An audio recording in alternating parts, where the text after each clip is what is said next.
Hello everyone, welcome back to my channel. I hope তোমরা সবাই ভালো আছো। চলে এসেছি আজকে একটা নতুন ভিডিও নিয়ে।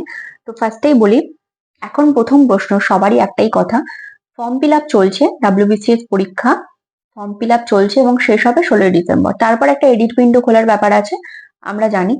তো মোটামুটি নভেম্বর মাসে শুরু হয়েছিল, ডিসেম্বর মাসটা পুরো গেল। এবার আমাদের ডাব্লিউবিসিএস পরীক্ষাটা কবে হবে, এটা হচ্ছে সব থেকে বড় প্রশ্ন। ডাব্লিউবিসিএস পরীক্ষার ডেট যেটা দেওয়া আছে সেটা হচ্ছে মার্চ এবং ডিয়ার অ্যাবাউট, অর্থাৎ মার্চের পরে হবে। সামনে আছে ভোট, তারপর আছে উচ্চ মাধ্যমিক মাধ্যমিক পরীক্ষা। তো অ্যাকচুয়ালি কবে হবে, এটা সব থেকে এখন বড় প্রশ্ন আমাদের সকলের। আমার তো থাকবেই, এবং আমি জানি অন্যান্য সবাই এই ব্যাপারে খুব টেনসড তোমরা। সেটা হওয়াটাই স্বাভাবিক, কারণ 2 বছর ডাব্লিউবিসিএস পরীক্ষা হয়নি, এবার প্রচন্ড কম্পিটিশন আছে। তার মধ্যেও কোনো রকম ক্লিয়ার কিচ্ছু নেই। পিএসসি আমাদেরকে না একটা অফিসিয়াল ক্যালেন্ডার কোনো কিছু দেয়, এবং ইন্ডিকেটিভ নোটিফিকেশন যেগুলো বের করে আছে রেখেছে অলরেডি 2024 সালে, সেগুলোর কি হবে, সেগুলো মানে পরীক্ষাগুলো কবে হবে, এবং ডাব্লিউবিসিএস এর পরে কি কি নোটিফিকেশন আসতে চলেছে, এই সম্বন্ধে একটা নোটিশ বা কোনো কিছু জারি করা কিন্তু ভীষণ দরকার। বিশেষ করে ডাব্লিউবিসিএস পরীক্ষাটা কবে হবে এটা সুনিশ্চিত করে বলাটা ভীষণ দরকার। অলরেডি প্রচুর ছেলেমেয়ের ফর্ম ফিল আপ হচ্ছে না, ফর্ম ফিল আপের সমস্যা, এখনো পর্যন্ত মেসেজ আসছে ফর্ম ফিল আপ হচ্ছে না, নাল ইস্যু দেখাচ্ছে, পেজ ব্ল্যাঙ্ক হয়ে যাচ্ছে, কারোর ওটিপি আসছে না, কারোর পেমেন্টের সমস্যা। তো এত কিছু কিন্তু কোনো বার হয় না, এটা ফার্স্ট টাইম হচ্ছে ডাব্লিউবিসিএস এর ক্ষেত্রে। মানে এটা একটা ঐতিহাসিক ব্যাপার, এটা আগে কখনো হয়নি। তো আমি এটাই বলবো, এবং সব অ্যাসপিরেন্টদের মতো আমিও এটাই রিকোয়েস্ট করব, এই ব্যাপারটা যেন দ্রুত সমাধান করে। এবং ডাব্লিউবিসিএস যদি সত্যি মার্চের 1 তারিখে হয়, আমি জানি না যে হবে কিনা, হয়তো আদৌ হবে না। আমি জানি তোমরা কমেন্ট সেকশনে কমেন্ট করবে যে দিদি হবে না বা ম্যাডাম হবে না। যদি না হয় তো খুবই ভালো, এখন যে পরিস্থিতি দেখা যাচ্ছে।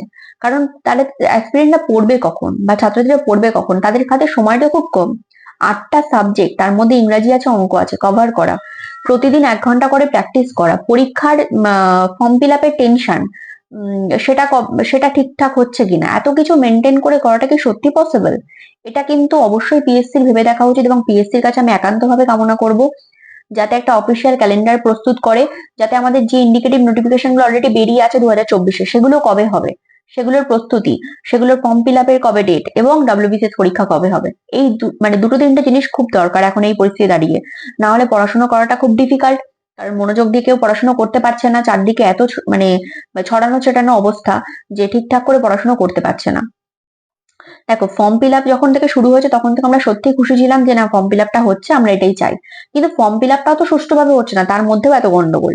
ঠিক আছে, মানে কথাগুলো বাস্তব এবং সত্যি কথা, মানে এগুলোর মধ্যে কোনো মিথ্যে কিছু নেই। সো আমার মতে বলে, এখন সব থেকে যেটা দরকার, আমি পিএসসির অফিসে মেল করেছি, তোমরা প্রত্যেকে পারলে একটা করে মেল করো, যে যেন তারা খুব দ্রুত এই জিনিসটার সমাধান করে, এবং আমাদেরকে পরীক্ষার অ্যাটলিস্ট ডেটটা বলে যে আমাদের এই দিনে পরীক্ষা হবে, কি ভোটের পরে হবে, কি আগে হবে। কারণ এইভাবে মার্চ এবং দেয়ার অ্যাবাউট লিখে রাখাটা তো কোনো সমস্যার সমাধান না। কারণ অলরেডি এত টেকনিক্যাল ইস্যু কোনোবার হয় না ফর্ম ফিল আপের ক্ষেত্রে, তো এটা এবারই প্রথম দেখা যাচ্ছে। ঠিক আছে, তো আমি সবাইকে রিকোয়েস্ট করব, তোমরাও একটা করে মেল করো, যথাসাধ্য চেষ্টা করো। যাদের প্রবলেম হয়েছে, আমি জানি না, অনেকেই আমাকে মেসেজ করেছো পেমেন্টের সমস্যা, ওবিসির গন্ডগোল হয়েছে, সেগুলো আদৌ যে মানে এডিট উইন্ডোতে অপশন থাকবে কিনা সেটাও এখন চিন্তার বিষয়। ঠিক আছে, তো তোমরাও মেল করো, আমিও করছি, এবং যথাসম্ভব তাড়াতাড়ি যেন তারা এই সমস্যার সমাধানটা করে দেয়। কারণ এতগুলো সাবজেক্ট আমাদের তৈরি করতে হবে, রিভিশন করতে হবে, রিভিশন না করে প্রিপারেশন নিয়ে কোনো লাভ হবে না। ঠিক আছে, তো নিজেদের ব্যাপারটাও বুঝতে হবে। তো সেই জন্য তোমরাও করো এবং আমিও করছি। সো দেখা হচ্ছে নেক্সট ভিডিওতে। Thank you so much.